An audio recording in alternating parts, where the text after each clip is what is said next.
ಇನ್ನು ರಾಜಸ್ಥಾನ ಮತ್ತು ಮಧ್ಯಪ್ರದೇಶದಲ್ಲಿ ಎಳೆ ಹಸುಗೂಸುಗಳು ಕಾಫ್ ಸಿರಪ್ನಿಂದ ಸಾವನ್ನಪ್ಪಿದರು. 14 ಮಕ್ಕಳು ಸಾವನ್ನಪ್ಪಿದ್ರಿ. ಹಾಗಾಗಿ ಈಗ ಎಲ್ಲ ದೇಶದಲ್ಲಿ ಅಲರ್ಟ್ ಆಗಿದ್ದಾರೆ. ಕೆಲವು ರಾಜ್ಯಗಳು ಬ್ಯಾನ್ ಅನ್ನು ಮಾಡಿಕೊಂಡಿವೆ, ಕೆಲವು ರಾಜ್ಯಗಳು ಇನ್ನೂ ಕೂಡ ಎಚ್ಚರಿಕೆಯನ್ನು ವಹಿಸಿಕೊಳ್ತಾ ಇವೆ. ಸೊ ದೇಶದಲ್ಲಿ ಕಾಫ್ ಸಿರಪ್ನಿಂದ ಸಾವನ್ನಪ್ಪಿರೋದು. ಕರ್ನಾಟಕದಲ್ಲಿ ಹೊಸ ಮಾರ್ಗಸೂಚಿಯನ್ನ ಈಗ ಬಿಡುಗಡೆಯನ್ನ ಮಾಡಲಾಗಿದೆ. ಕೆಮ್ಮಿನ ಸಿರಪ್ ಬಳಕೆಯ ಬಗ್ಗೆ ಮಾರ್ಗಸೂಚಿ ಈಗ ಬಿಡುಗಡೆಯಾಗಿದೆ.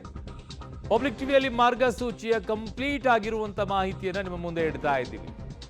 ಸೊ ದೇಶದಲ್ಲಿ 14 ಮಕ್ಕಳು ಈಗಾಗಲೇ ಸಾವನ್ನಪ್ಪಿವೆ. ಈಗ ಸದ್ಯಕ್ಕೆ ಸಿಗ್ತಾ ಇರುವಂತ ಮಾಹಿತಿಗಳ ಪ್ರಕಾರ ಅಧಿಕೃತವಾಗಿ ಕಾಫ್ ಸಿರಪ್ನಿಂದನೇ ಸಾವನ್ನಪ್ಪಿವೆ ಅನ್ನುವಂಥದ್ದು. ಅಂದ್ರೆ ಕೆಮ್ಮು ನೆಗಡಿಗೆ ಸಿರಪ್ ಅನ್ನ ಬಳಕೆ ಮಾಡಿದ್ದಕ್ಕೋಸ್ಕರ ಮಕ್ಕಳು ಸಾವನ್ನಪ್ಪಿದ್ವು. 2 ವರ್ಷದೊಳಗಿನ ಮಕ್ಕಳಿಗೆ ಕೊಡೋ ಹಾಗಿಲ್ಲ. 2 ರಿಂದ 5 ವರ್ಷದ ಮಕ್ಕಳಿಗೆ ಕಾಫ್ ಸಿರಪ್ ನೀಡುವ ಮುನ್ನ ವೈದ್ಯರನ್ನ ಸಂಪರ್ಕಿಸಿ ಅಂತ ಹೇಳಿದ್ದಾರೆ. ಸೊ ಹಾಗಾಗಿ ಬಹಳ ಎಚ್ಚರಿಕೆಯಿಂದ ಇರಬೇಕಾಗಿರುವಂಥದ್ದು. ಆಮೇಲೆ ಅವಶ್ಯಕತೆ ಇರೋದಿಲ್ಲ ಅಂತ ಹಲವು ವೈದ್ಯರು ಹೇಳ್ತಾ ಇದ್ದಾರೆ. ಕೆಮ್ಮಿನ ಸಿರಪ್ಗಳನ್ನು ವೈದ್ಯರ ಸಲಹೆ ಮೇರೆಗೆ ಬಳಸಬೇಕು.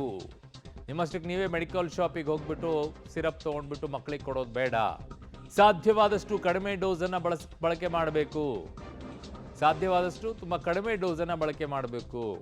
ಡಾಕ್ಟರ್ ಒಂದು 10 ml ಹೇಳಿದಾರೆ ಬಿಡು, ನಾನೊಂದು 15 ml ಹಾಕ್ತೀನಿ ಅಂತ ಹುಚ್ಚಾಟ ಮಾಡಕ್ಕೆ ಹೋಗ್ಬಿಡಿ. ಕೆಮ್ಮು ಕಾಣಿಸಿಕೊಂಡವರಿಗೆ ದ್ರವ ಪದಾರ್ಥಗಳನ್ನು ನೀಡಿ. ಗಟ್ಟಿ ಪದಾರ್ಥಗಳು ಇನ್ನೊಂದಿಷ್ಟು ಕೆಮ್ಮಿಗೆ ಕಾರಣ ಆಗುತ್ತೆ ಅಂತೇಳಿ ದೊಡ್ಡವರಿಗೂ ಹಾಗೆ ಹೇಳ್ತಾರೆ. ಸ್ವಯಂ ಔಷಧೋಪಚಾರ ಮಾಡ್ಕೊಳಕ್ ಹೋಗಬೇಡಿ. ಮಕ್ಕಳಿಗೂ ಕೂಡ ಮಾಡಕ್ಕೆ ಹೋಗಬೇಡಿ. ಮೆಡಿಕಲ್ ಶಾಪಿಗೆ ಹೋಗ್ಬಿಟ್ಟು ಇದನ್ನು ಕೊಟ್ಟೆ, ಇದನ್ನು ತೊಗೊಂಬಂದ್ಬಿಟ್ಟೆ, ಅದನ್ನು ಹಾಕ್ಬಿಟ್ಟೆ, ಇಂಥವೆಲ್ಲ ಹುಚ್ಚಾಟ ಮಾಡಬೇಡಿ. ವೈದ್ಯರನ್ನ ಸಂಪರ್ಕವನ್ನ ಮಾಡಿ. ಅವಶ್ಯಕತೆ ಇದ್ರೆ ಮಾತ್ರ ಸಿರಪ್ಪನ್ನು ಕೊಡಿ, ಇಲ್ಲದೇ ಇದ್ರೆ ಅವಶ್ಯಕತೆ ಇಲ್ಲ. ಮನೆಯಲ್ಲಿ ಸಿಗುವಂಥದ್ದನ್ನೇ ಕೊಡಿ ಅವರಿಗೆ ಅಂತ ಹೇಳಿ.